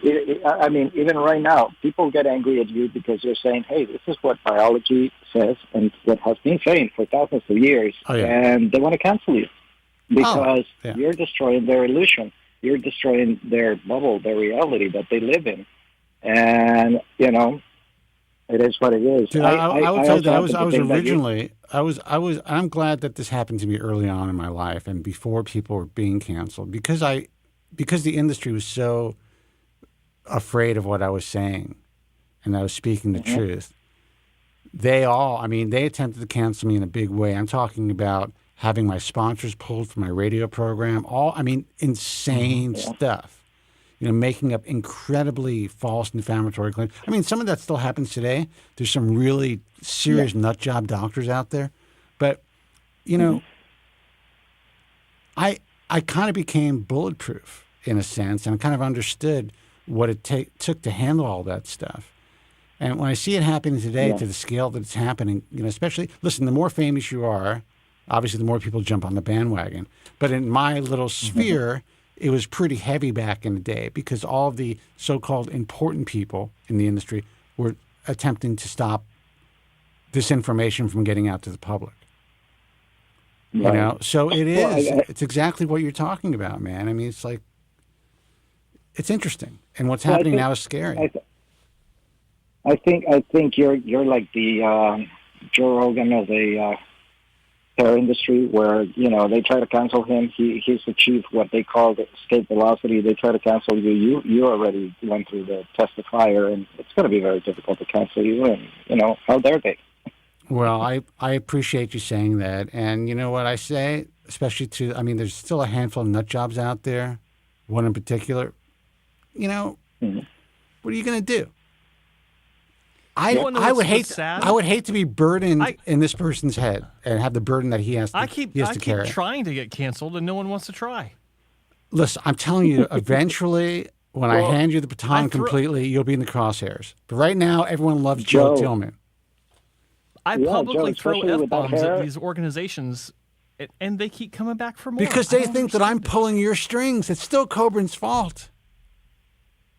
Yeah, but Joe with the hair today, he looks like he's part of the Tulsa King crew, so no one's going to mess with him. That's right, man. Oh, if they only knew. Joe looks badass today. I got to tell you, that fucking beard, man. Yeah, he does. I may grow mine because you give me that's giving me inspiration. I've actually been shaping it lately. Should I keep shaping it? Like I'm coming down, like I'm doing an L with my razor. I think it looks excellent, and the amount of that you let grow on your chin compared to your cheeks is perfect. It really works. Shit, now I gotta keep this. I gotta take pictures of this shit and look at it every day. All right, thank you. Yeah, now I can see you driving your classic cars that you work on. Like, oh yeah, that's Joe in the classic car right there. There you go. I'm getting into bike now. I was just waiting for you to say America, you know, because he looks like that right now. America. Hell yeah. America. But I can't really say that here in Canada, but yeah. Yeah. On a little personal note, and this is just my opinion, I think that you probably would have a little bit more weight. And maybe you don't like to do this or not, but if you put it out there a little bit more on the clips and everything, maybe just a little title or something like founder of the American Hairloss Association, because everybody takes that seriously. Well, you're right about that, and I've wrestled with that as far as the clips on on Instagram, and maybe I will. You know, I do see. Here's what is interesting. I see people who have tremendous followings, and while I think that, and this is important that people, you know, there was a time when I was not a fan of trichology or trichologists in general. You know, I mean, there were a handful of courses that really were good, but there was a time in trichology where it was really difficult for these people to help people because we didn't even have minoxidil at the time. But once trichologists started to work with doctors, I noticed that when people go to like your average dermatologist, they're kind of fluffed off with about hair loss. The docs don't really spend a lot of time, while a good trichologist will spend a lot of time with the patient, really talk them through the emotional journey of things, and now they have access to real meds, and they work with doctors, you know? But there's this one young person, very young person, who just got her trichology license, who has a very big following, and she leverages that. She's like, you know, what to do with so-and-so if I'm a certified trichologist. And I'm thinking to myself, yeah, maybe if you've been in the industry for 10 years and you've really helped people, then you should leverage that. But this person literally got her trichology license while she was on Instagram. First, she started as someone who was studying trichology. Then she got it, but she exploded, you know? And it's all about oiling your hair and the rosemary and different types of combs and stuff. While there are real trichologists out there who are really, I mean, they have a 20-year track record, and they're not getting the attention that this girl is. Well, I mean, you know, she's cute and everything, so maybe that helps. Well, I'll probably follow her there. It does. Yeah. So to your point, maybe I can start, like, some of the stuff that I do where I'm just like either just like, you know, in my green room, or if I'm in the studio and I'm just talking to the camera, maybe I'll give that a shot. I'll take your advice. I would say from my point of view is like, look, it's not like you're throwing out some random made-up title that everybody puts out there. And you know what? Titles do have an impact. You're right. Let's talking about the psychology and marketing of things. You know, you see PhD afterward. Dude, you're right. You know, listen, I'm a fucking big shot. I understand, and I appreciate it. Just kidding. Yeah, and kind of we're crazy because you are the founder, and you know what? If someone says, you don't know what you're talking about, it's like, well, I founded the American Hairloss Association. What have you done? Yeah, I mean, sometimes I will tell people, like, when I'm talking about, like, I happen to be a fan of certain, you know, herbal preparations that can lower DHT, because I wrote about it many, many years ago. And initially, doctors are very against it. Now they're all selling this shit. But, you know, when I talk about stuff like that, people are like, this one guy, actually, when I was talking about rosemary oil, that, you know, there really wasn't a lot of true evidence. And I was talking about the reality studies. You know, somebody's like, you know, like something like, what do you know? And I said, I don't know. I don't know what I know. Whatever. You know, I only wrote the most read volume on the subject in the history of this, you know, of this field. But whatever. What do I know? You know? But you're right. It's a lot easier to encapsulate that by just saying I'm the founder of the American Hair Loss Association. Look, it wasn't too long ago before we started taking this, you know, and alluding to one of the calls you had earlier, like college degrees and, you know, how many letters come after your name and this and that. Back in the old days, it was you learned the craft, you learned it on the job, and then you took an apprentice and he learned it from you. And guess what? You're the one who's been in this industry the longest, who's shaped it, who's done the due diligence, the legwork, put all the, you know, even the minimum requirements. I mean, you and Joe now, the bare minimum of what is something decent that, like you say, you're going to have a fighting chance. Everybody else, like I said, is either for the money or whatever, this and that. You've done the work. You single-handedly created this. So why not take that credit and why not put it out there if it's going to help you get more influence on the purpose that you have in mind? Well, you know what? That was very well said, and I appreciate that, and I will give that a shot. I think it's a great suggestion. You're the Grand Poobah. Let me put it that way. I appreciate that, man. I do appreciate that, and I'm starting to feel it. You know, as I get up from this chair, it's like my back hurts. It's all fucked up. Gypsy, Don't ever call my show again. Yes, sir.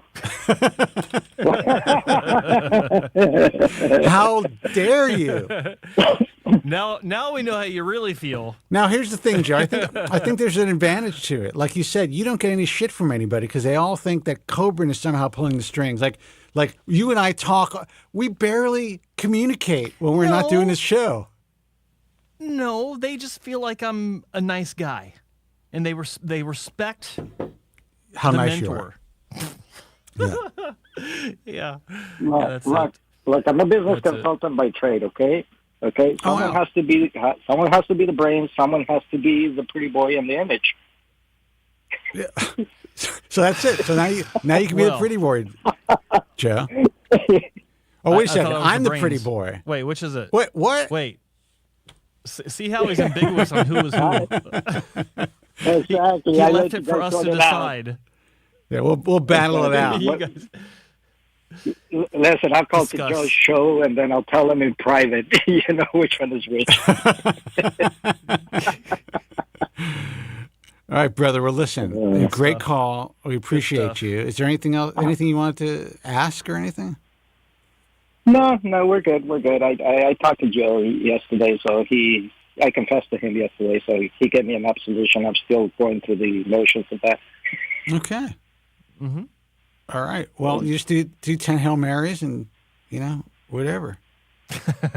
Absolutely. All right, Gypsy. All right. See you later. Thanks for the call, brother. Have a good weekend. No problem. Bye-bye. You too. It was very nice, very complimentary. And you know what? It's not a stupid idea. Sometimes I kind of feel like I don't want to overemphasize shit like that. If people look me up, they'll find out. But... Oh, right. Mm-hmm. But like I saw this one. I saw this guy who put up our friend who put up he's now on the advisory board of a wig company, and he really emphasizes his credential, one of his credentials, that he really wasn't involved in. But it's an important credential. And I think to myself, you know what? Gypsy's right, man. Mine's real. I'm thinking about, I actually glanced at it, and I toyed with the idea maybe a year ago. Maybe I should go through trichology school. Well, I can tell you, I know that quiver in my. I would say that I know, like, one of the most successful trichologists and someone who really knows his shit and who's done a lot to help people. And he's online now. I don't know how he'd feel about me saying who he is, so I'll have to ask him. But he's online now, and I see that he's getting a lot of traction. But he's a person who actually has before and afters, real stuff that he's really been able to help people. So if you want me to hook you up and show you how to get to go to the right courses, it's going to take time. It's not going to be one of these. I mean, you can become a trichologist in a weekend, or you can do it correctly. A month.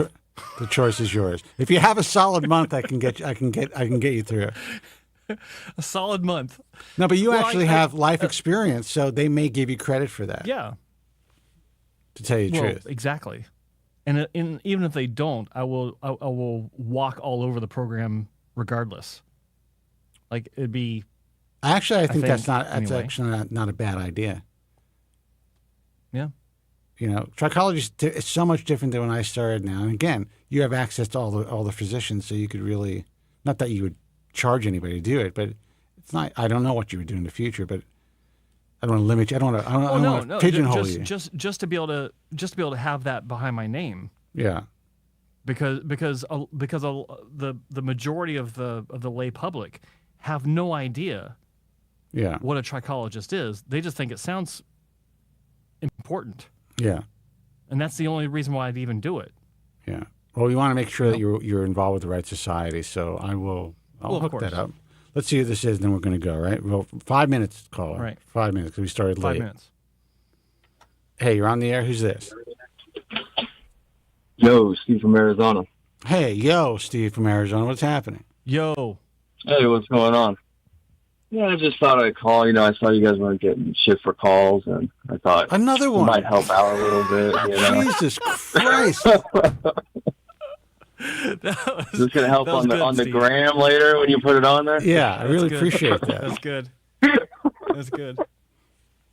I saw you guys. I know we're on you a should have said it time like crunch. this. Yeah, this is Steve from Arizona. I got the text message that you're really desperate for some calls, so I thought I'd throw you a bone. I was in the chat, and everyone was like, "Somebody call."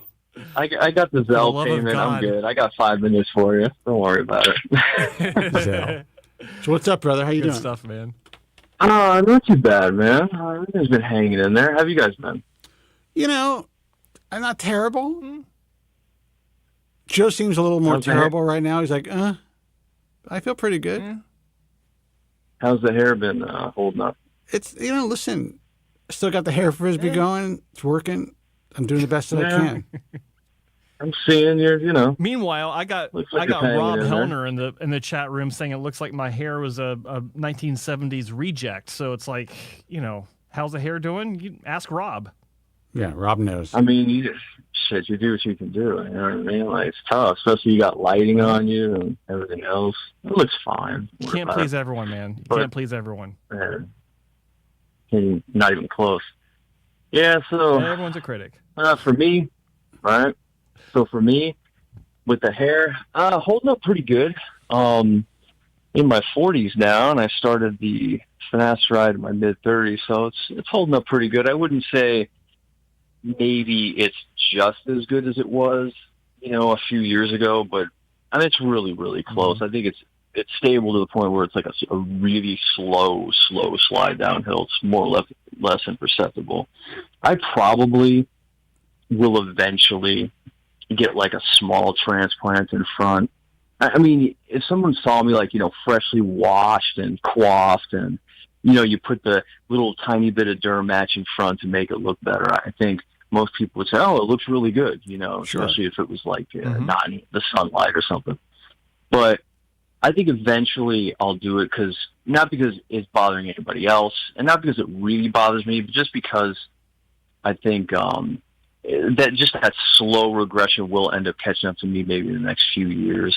But this winter, though, remember I told you guys that maybe, and I wasn't sure, it's a bit speculative because it's not like I have pictures from a long time ago and it changes at a certain weight, but the little bit of gyno I do have may have gotten worse on finasteride.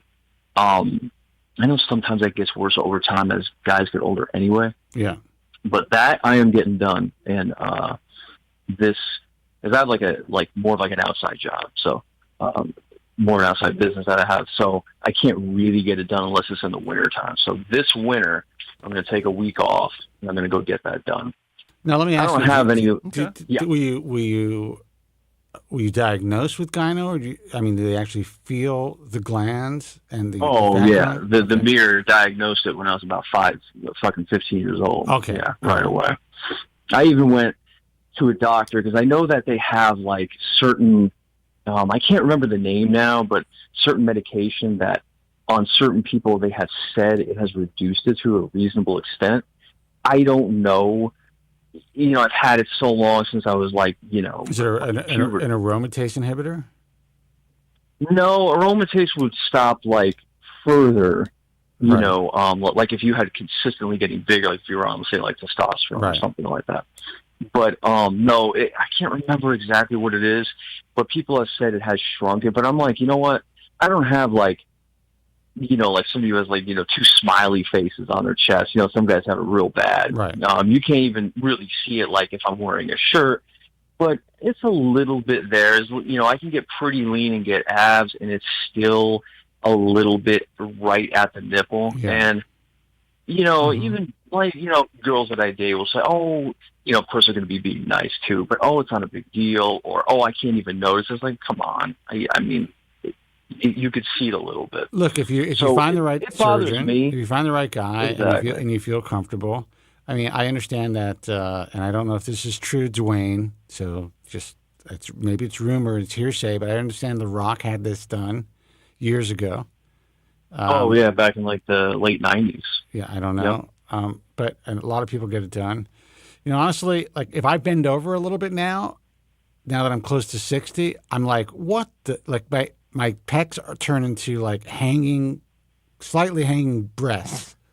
Now when I'm You got like old hanging fruit there? Yeah, not when I'm standing up. So I definitely realize that I've lost a little volume, so I got to really start to train in that department again. I still think it's salvageable. I got what you're saying there. So I think the difference there is like mine. I woke up when I was like 14, and it was right there. And I looked at it, I was like, oh, this is great, right? So it's been about the same. Maybe finasteride has exacerbated it like a very marginal amount, but I'm going to get, anyways, either way, it's diagnosed and like it's like a mild case. Okay. And so I'm getting that done and getting the gland cut out, everything, because, and I know you've been, like, I've caught a couple of shows in the last couple of months. I know you talked about you wanted to do possibly, you know, you might buckle and do some testosterone, like some eventually true HRT, you know, maybe 100 milligrams a week, not this phony HRT was 250 or 3. Well, if I would do it, I would do like I would essentially microdose and do very small injections, like, you know, several times a week. I mean, it would be very, I would be literally, I would have a setup, like a lab, like that I can go to like every week to figure shit out. You know? Yeah, I mean, I'd be on that too. Like, to be honest, I wouldn't, even if they're, well, just do it once a week, it's easier. I'd rather do even 50 twice a week than do 100 at once. Not that it'd make a huge difference, but obviously for someone like me, it really doesn't look bad now, but if I got on 100 milligrams a week, I mean, I would be fucking in bloom. You know what I'm saying? Yeah. On my chest, for sure. So get that shit cut out. Then I'm going to do that. And so that's already done. It's more of just kind of like a mechanical, just a physical, like, thing. You get it done, especially if you cut the gland. I know some of them don't, but like, make sure you get the gland cuts out. Then get on the testosterone early next year. And then I got to hope that, you know, and obviously there's tons of variables. Person per person is different. I got to hope that hair stays in line, because I have dropped back my finasteride to like every other day, essentially. So it's 3 or 4 times a week. So the only thing I'm thinking is that, like, whether or not, like, that's going to be, even if it's just, say, 100 milligrams, I do it twice a week and I set it up properly, if that's going to, you know, start taking my hair out even a little bit quicker. That's that's my concern, man. Look, I'm a lot older than you. I'm like, what? How old are you? You said you're 40? 40, yeah. All right, so I'm 18 years older than you. I mean, I would say that ideally, I probably would have started this.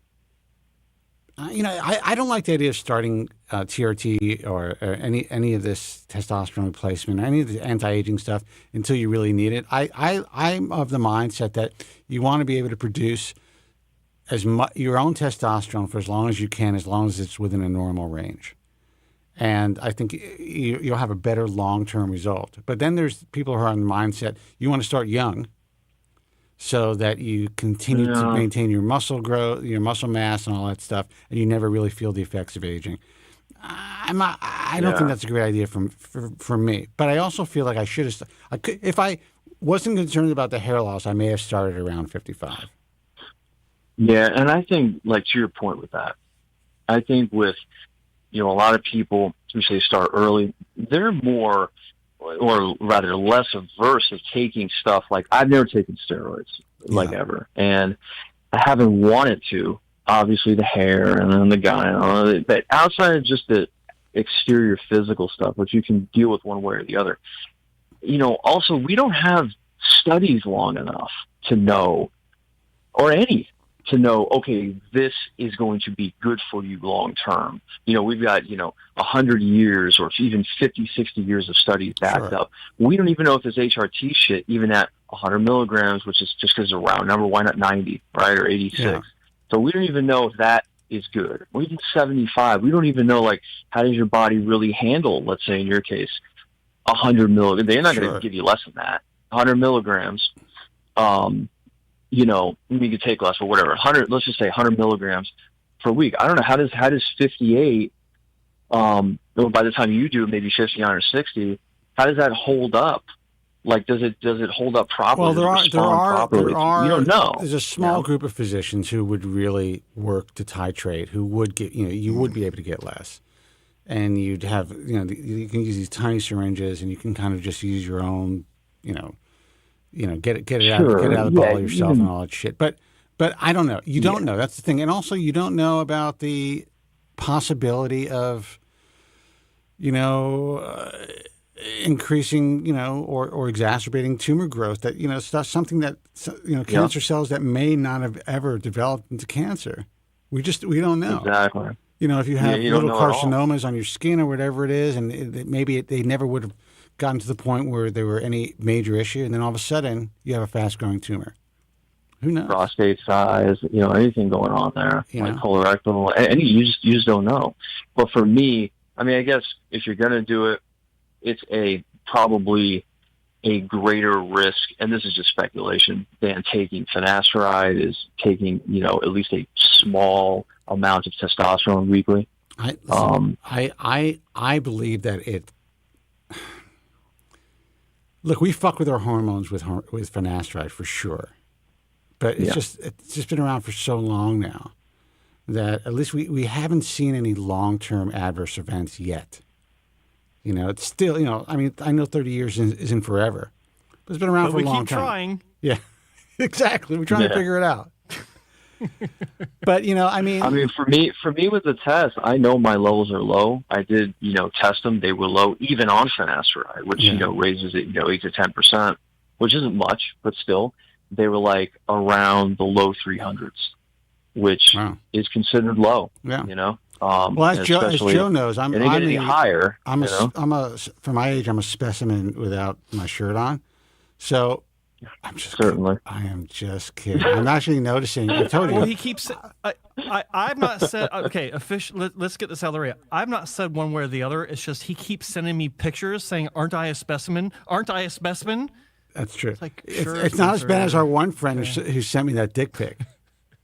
That freaked me the fuck out, and then we stopped talking, and that's a true story. Anyway, yeah. But man, I have no idea. And you for look the at record, guys we still like talk. So that's cool. And I look at a guy like Rogan, who is the window drapes drawn in. I look at a guy like Rogan, who's like maybe 3 years younger than me. It's fucked up. That's good. It is. And I look at a guy like Rogan, who's like 3 or 4 years younger than me. And I look and listen, you cannot take away the incredible hard work this guy puts into his training. I mean, this is what this guy does. He's incredible. But I look at the volume and the hardness of his musculature and the vascularity that I really think is. I mean, there is mostly drugs, to be honest with you. I would say there's some degree where it's drugs, and there's some obviously the work you got to put the effort in. But I know that if I was on drugs, that I'd be close. I got a gigantic fucking diatribe about that. I'll cut into 2 seconds. Like, who wants to go to a job where you make minimum fucking wage? It's real easy to go to the job and make $500 an hour. That's a lot easier. So you're going to put more effort in if, first of all, everyone gets older too, and it becomes harder. If you're going to I see guys who are 65 who look great on that shit. Yeah. You're going to put more effort in if you're getting a lot back. If you can still kind of eat like shit and look good, you're going to look like hard all the time. You're going to be leaner all the time. I'm sold. Stuff, yeah. I mean, so to say, I don't think Rogan would look like anything if he wasn't on that stuff. His body wouldn't have held up to any training. He wouldn't look like that. And who knows, psychologically, would you stay in the gym as you're going downhill over the years? Probably not as much. I'm going downhill fast. Well, I'm talking about staying in the gym like he does. Oh, yeah. You wouldn't be able to. You wouldn't be able to do those workouts. Your body would just take a dump. You try to lean down, and you'll just keep losing muscle every time you try to make a cut, especially as you get older. Yeah. That's why there's nobody he's got that who looks great. He's got that lifting, tea-taking gut going on, too. Oh, yeah. He's bigger than he used to be on news radio and all that. Yeah, exactly. Well, I think he So, looks. yeah. I mean, honestly, I think he looks amazing. I think that gut, whatever gut he had for a while, I think he changed that with diet. But yeah, dude, I totally get it, man. I wrestle with it all the time. I have friends who are on it, and all of a sudden they're like, you can't believe how jacked they are. But almost every one of them started to accelerate their hair loss. I know. Well, they're taking a lot more too. I mean, well, I got so many. I know you're talking about injuries before things. I got so many injuries from sports and used to be powerlifting a long time ago. These days, when I sneeze, my lower back gets a big shot of pain through it. I mean, it's that bad. So, not that testosterone is going to magically heal joints and shit like that. However, everything around it will be better. So I'll be better off and be able to do more within reason.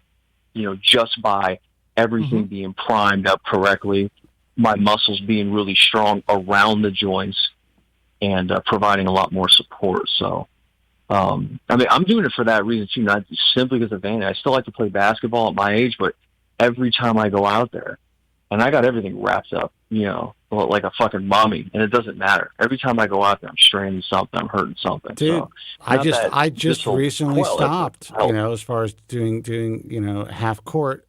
I'll shoot around, but it was just, and that was late. There were a lot of guys like your age who were all, and I was playing with, they're all fucked up already.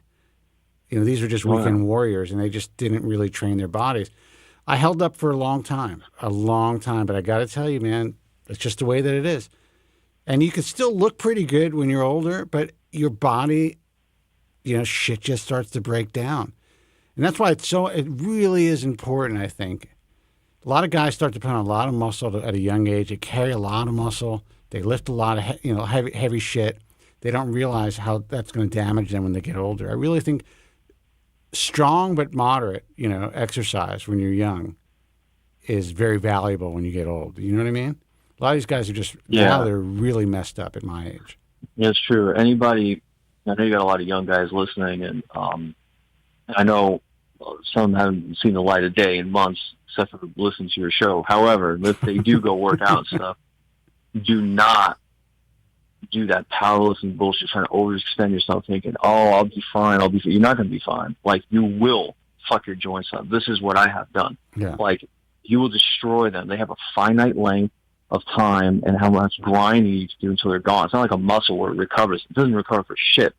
Dude, Tillman has wheels on that chair. You guys don't even know that. What's that? Tillman has wheels on his chair. I have wheels on my feet. What are you talking about? I got them on my ass. Right? He's such a mess. Yeah, it's tough. I mean, like, you get to the point, it's the same stuff that you're talking about, Spence, where you're like, quick movements are no longer your friend. You know what I'm saying? Like, a long time ago, you can just make all the quick movements you want. Now it's like, shit, like, even playing badminton. Dude, if someone slams the door and I turn my head around fast, I'm in pain. But listen, brother. Yeah. My friend Joe's got to go. He's getting hangry. I see it. See, I knew he'd blame it on me. Always does. It's fine. Well, listen, always a pleasure, man. And I'm glad that you called in. You sound like you're doing well. And yeah, I mean, if having the gynecomastia surgery is going to make you feel better, more comfortable in your own skin, and you found a good doctor, then why the fuck not? Yeah, and it'll make me. I mean, I work out and I look pretty decent now. I check my diet, but it won't frustrate me to lean down knowing that I have that major imperfection there. You know what I mean? So yeah, all the way around it'll help, not just on not just for taking testosterone next year, but yeah. All right, you guys get going. I got to get going too. All right, take care. Cool. And, you guys have a good one. Have a good weekend. I got to get going anyway, so yeah. That's good. Yeah, I don't have all day. That's why I called in 5 minutes. Yeah, why am I wasting my time here? All right, brother. Yeah, take care. 20 minutes ago. Okay. Yeah, I know. All right, thanks, Steve. You guys are already overextending on myself. All right, see you later. Bye. All right. Oh, man. Good show. Really good show. I heard that back crack. Yeah, what about these guys? I saw this guy in the locker room the other day. Hello. Yeah, it's in my facility here. There's a locker room. And not an old guy. Could have been in his 30s. Someone from behind. Looked like he was sitting in gravel all day. All right? I mean, you got to exercise, people. Yeah. All right. All right. Have a great weekend, everyone. Yeah, great show, as usual. Steve was very complimentary on her hair. He's like, yeah, I mean, it looks okay. I've seen worse. I've seen, this week. Whatever, I've seen worse, you know. Yeah, it looks like you got a hair frisbee on, Spence, but whatever, you know. Thanks for all your help. Man, you do you. All right, brother. You. I will talk to you soon, Joseph. And I just want the doctors to know, the handful of people who are very unhappy with what we do. I wish I had more time to talk with Joe, but essentially he calls into the show 3 minutes before the show and was like, "Oh man, how's your week?" That's our reality. Actually, it was after. What? Oh yeah, you were after. It was 5 minutes after we were supposed to start the show. Yeah, I just have my software on. And it's like, oh, there he is. He popped up.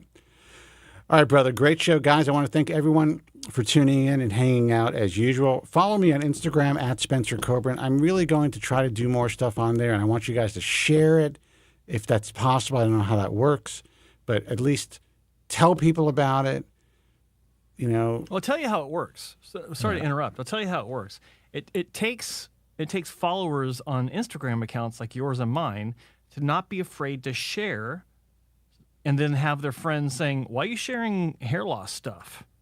Oh, yeah. Why is that in your life? Like, what's going on with that? Don't be afraid to share, because when they ask you, you can say, none ya. Damn business. Or just share it like famous people, and then people aren't going to know that who the hell you are. And it'll count as engagement, I guess. There you go. That's true. Or share it to like the Instagram models that you follow, because I know you guys follow these chicks. There you go. Like, I don't know why my feed is all like, you know, female hair loss, you know, guys' hair systems, hair transplants, and all of a sudden like huge boobed people. Women popped up on my feed. How'd that happen, Joe? It's probably because you accept the message requests on the back end. Oh, that's it. Don't do that. That's the excuse I'll use next time someone looks at my Instagram search. All right, guys. Until next time. First of all, you should definitely subscribe to Joe Tillman's Hair Transplant Mentor channel, which is the hair transplant channel on YouTube. That's youtube.com/hair transplant mentor.com, right? Yes. And that's it. Guys, thank you so much for tuning in. Until next time, be strong, God bless, and thank you so much for listening. Have a good night. Thank you very much. I'm sorry for any inconvenience you may have been put to prior to the program, and I'm glad you enjoyed it. And if you could now leave by the exits at the rear, that'd be splendid. Thank you.